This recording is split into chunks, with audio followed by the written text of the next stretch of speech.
How do you help parents have these conversations with kids without turning screens into the enemy? Screens are being used as a default. I think a lot of times they're being used as a coping mechanism rather than a rewarding activity that you get after you finish your homework or your chores. You've watched your calm, happy child turn into a bundling mess of emotions the second that you say, it's time to turn that screen off. So what it's doing is it has a high relationship with dopamine. And dopamine is a neurotransmitter, which is a chemical messenger in the brain. And it has to do with pleasure, motivation, attention, and learning. It's like instant gratification, and it's constantly changing. So your brain is just getting sucked in, and it just depletes all of your dopamine reserves. Welcome to In Focus, the podcast that brings clarity and focus to your family's eye health. I'm your host, Dr. Rupa Wong, board-certified pediatric ophthalmologist. And tell me if this scenario sounds familiar. You've watched your calm, happy child turn into a bundling mess of emotions the second that you say, it's time to turn that screen off or give me that iPad. Well, you're not alone, and that's just kind of a part of our modern lives right now. It seems to flip a switch in our kids, which leads to tears and yelling and meltdowns. So why does this happen? And what can we do to make it better? Today, I'm joined by Dr. Gabie Izralson. She's a clinical psychologist with years of experience helping families navigate screen time challenges and emotional regulation. We're going to break down what is happening in the brain during screen use, why transitions are so challenging, and some practical strategies that you can start implementing today. Whether you're parenting a preschooler or a teen, you'll want to listen to this episode. So let's get started. Thank you so much, Gabie, for joining us today. Hi, thank you for having me. So can you start by just telling us a little bit about your professional background and how you came to focus on screen time and emotional regulation in kids? Yes, I was born in Los Angeles, and I got my undergraduate degree at University of Southern California in psychology.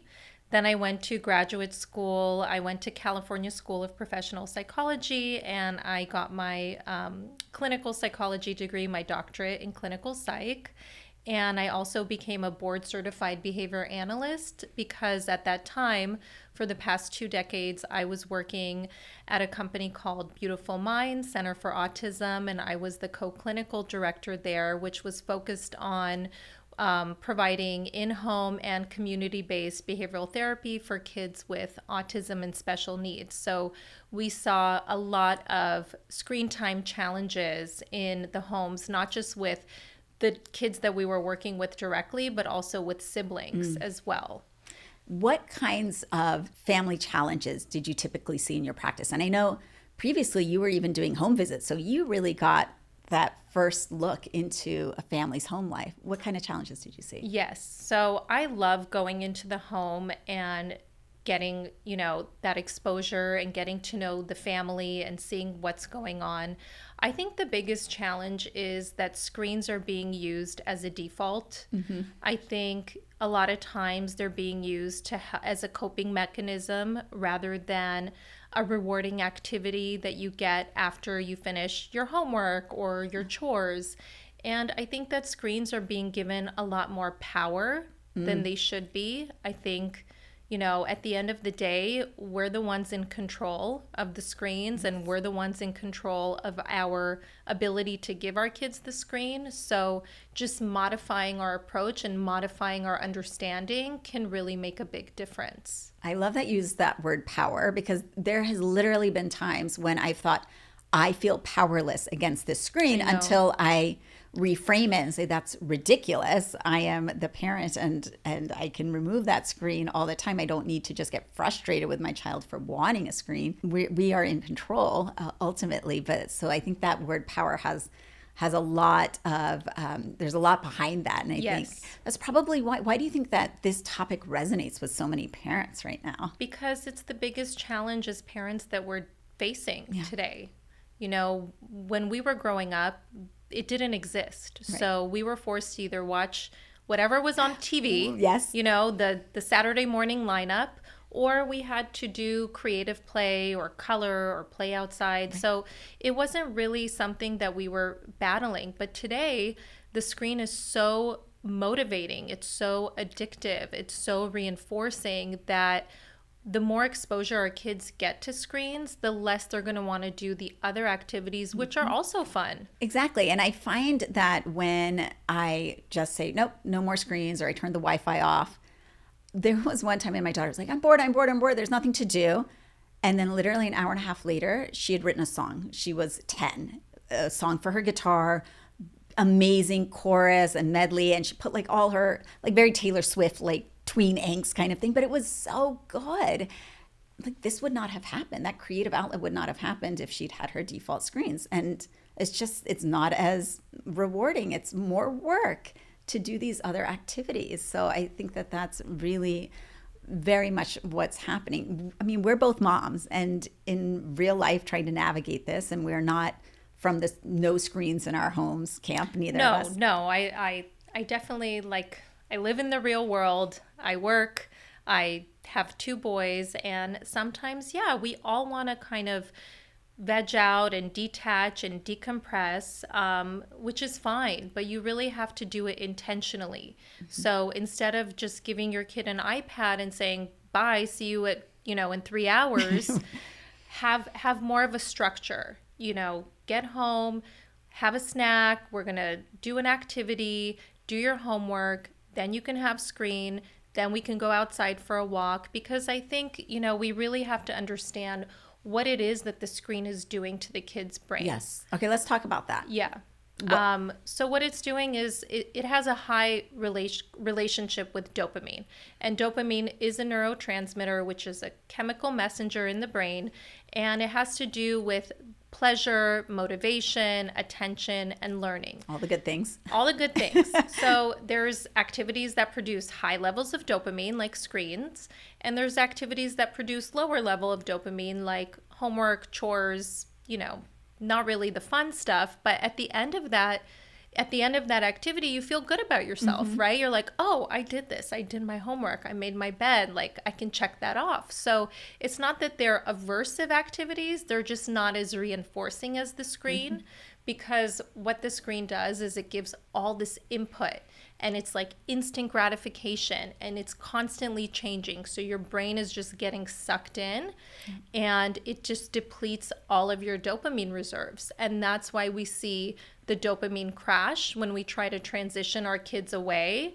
There's that crash, yes. right? There's that for sure irritability and a tantrum and the emotional dysregulation and the I'm bored and I don't know what to do.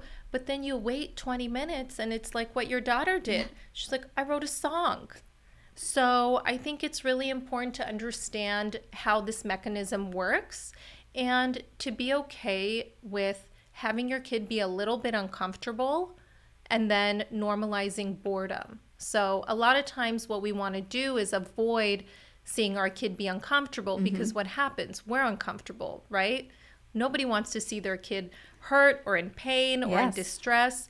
But when you give them the screen to fix that, what you're doing is creating that dependence that mm-hmm. this is how I cope with my feelings by not actually coping with my feelings. So we're not really teaching them appropriate coping skills in the moment. And there's 2 really powerful things I think that you said, talking about screens and just the instant gratification. And I think there's a component there too, because there are things, of course, that also give dopamine, right?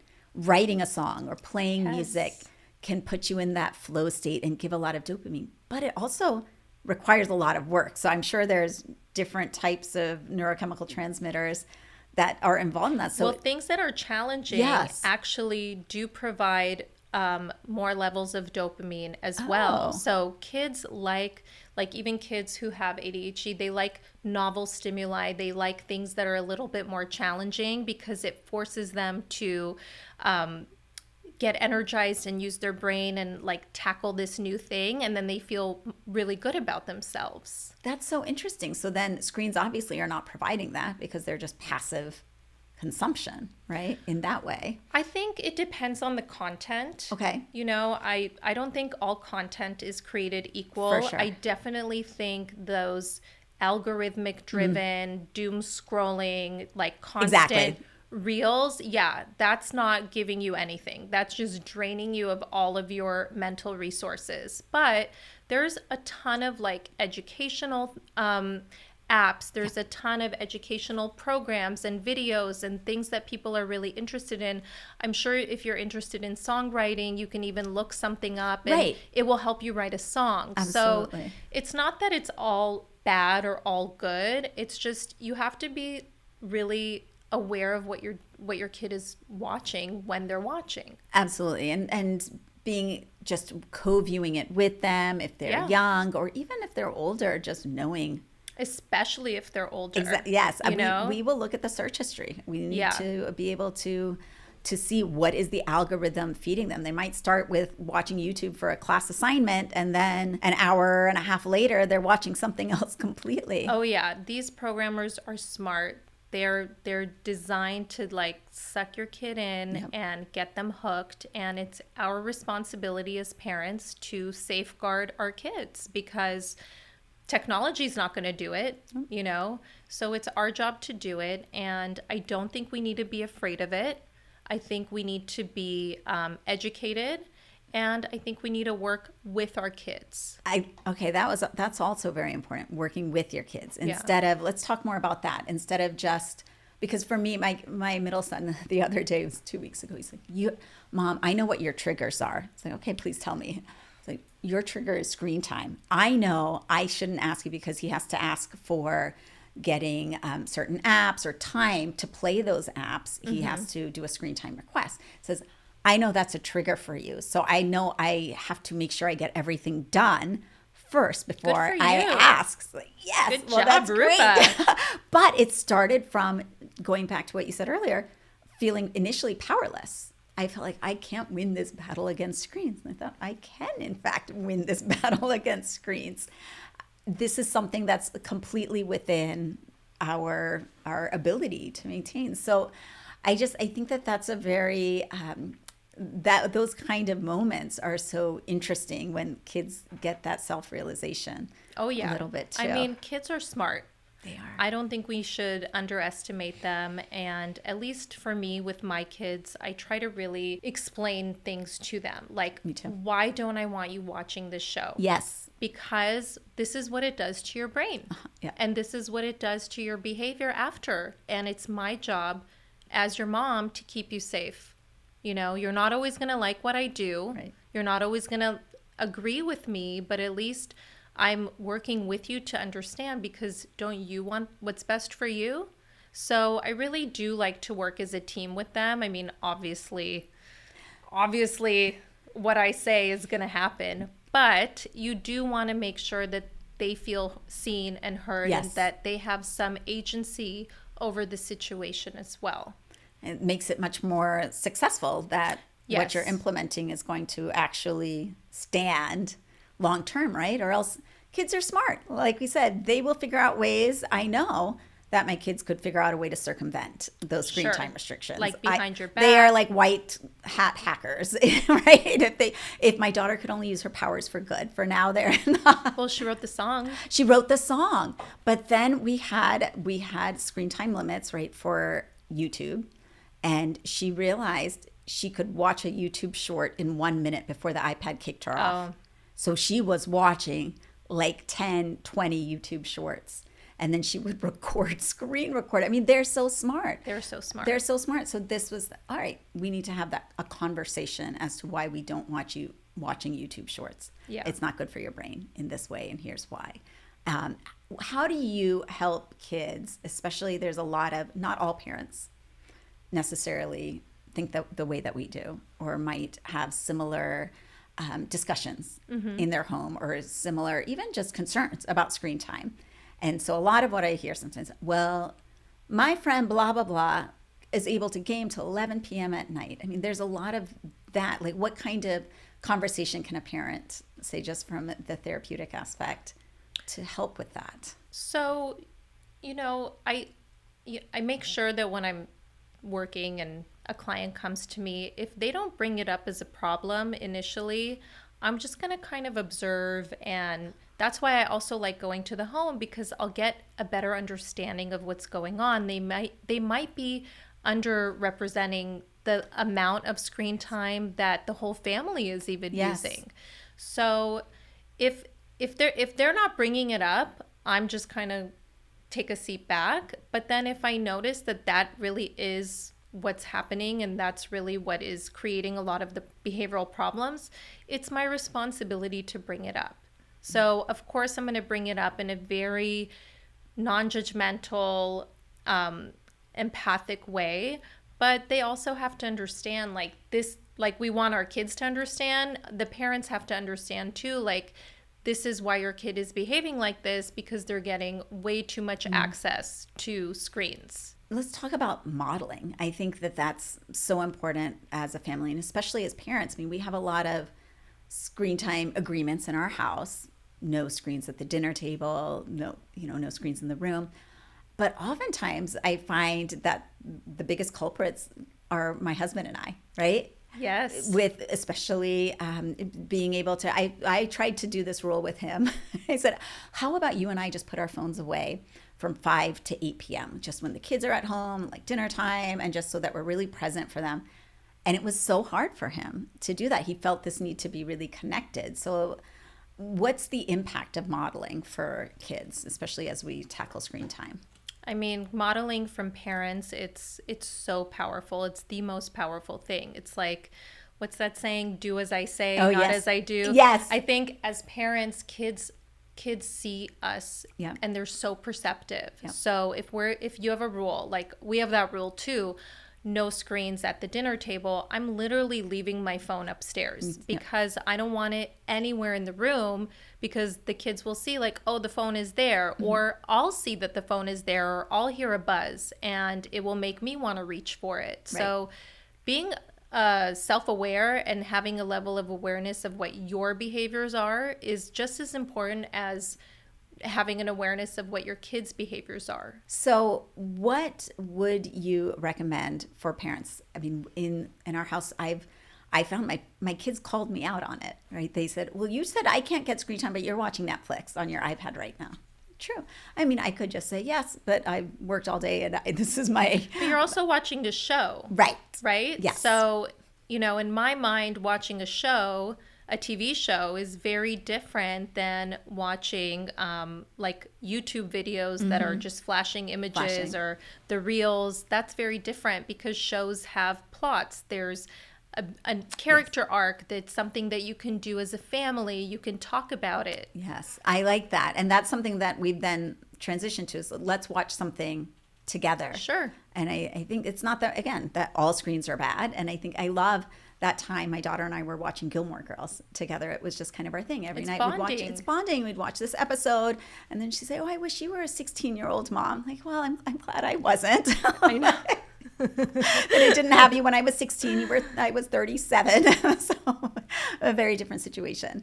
How do you help parents have these conversations with kids without turning screens into the enemy? I know throughout your career, initially you were working with just the children at first, and now you do a lot of parent work, which I think is so important to creating this environment that's going to support children in the way that we think is beneficial. So how do you help parents have these conversations? I think it's something that they don't need to be afraid of. I don't think screens are the enemy. Just like I don't think ice cream is the enemy, like it's not. It's okay. It's okay to have that moment of your day where you want to like go on your phone for 10 minutes.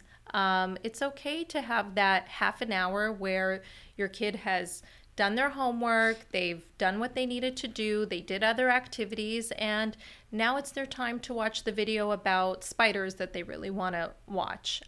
It's okay. They're not the enemy.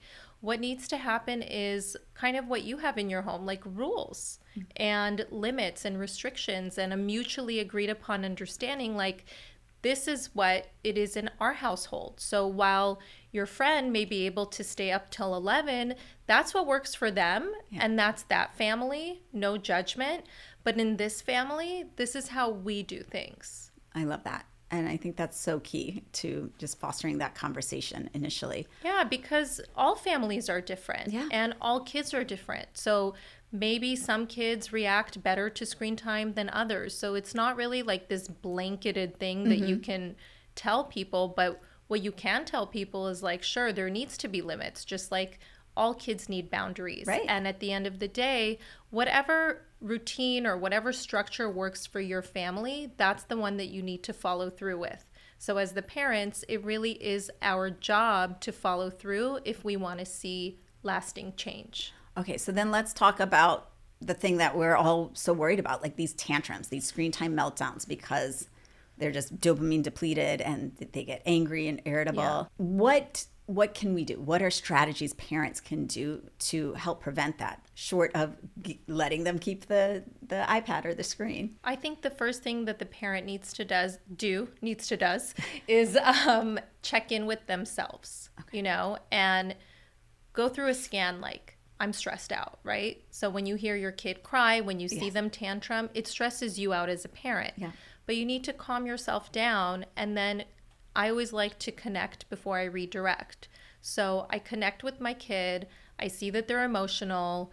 I know it's hard to transition. I know it's hard to walk away from something that was really fun for you. So we do want to validate their feelings, but we also want to provide them with a space where they can de-escalate. So I love having an area in the house that's just kind of their chill zone.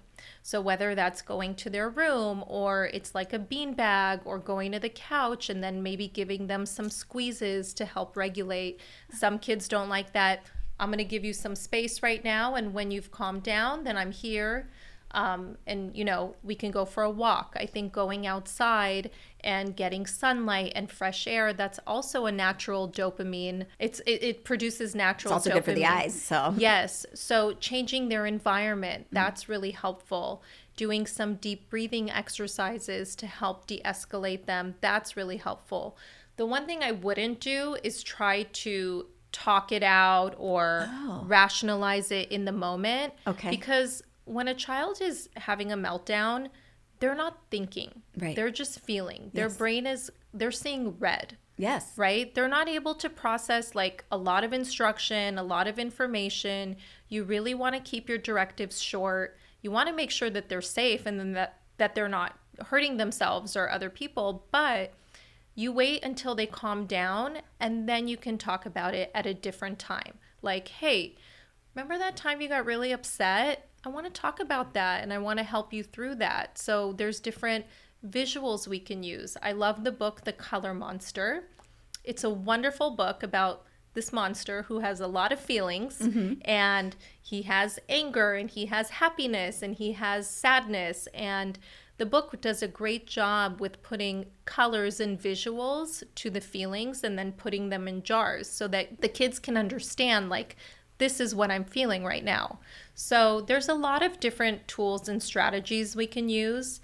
I think the last thing parents need to do is add more to their to-do list. Yes. And just learn some new treatment strategies. And just know, like, being present in the moment and being that safe space and having that co-regulation with the child is the most important thing you can do. That's, I think, so helpful because it's not complicated. It is simple, even if it might be challenging to actually implement, which I think it is, because oftentimes if your child is screaming, I found in the past, then my energy would match hers, which is not what you're supposed to do. No. I know. And then initially I used to do, exactly what you said not to, try to explain it in that moment. They can't hear you. Yes. And then you get more upset. And then it's that cycle. Now everybody's angry. We all do it. It is, it's just, we're emotional beings, and we're people, and we're human, and we're not robots who are always going to have this do. Sure.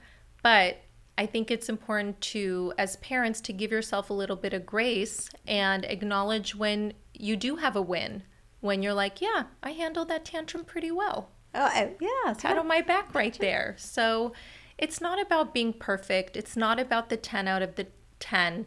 It's more about like a 6 out of a 6 out of a 10. And also when you do mess up, it's always about repair. So repair is so important with your kids. There's been times where I've snapped at my kids and I've yelled at them, and then, I feel like a horrible human. Yes. And I go back and I say, Mom messed up. Yeah. I'm really sorry. I lost my temper and it was out of line, and I'll really do my best to not do that again.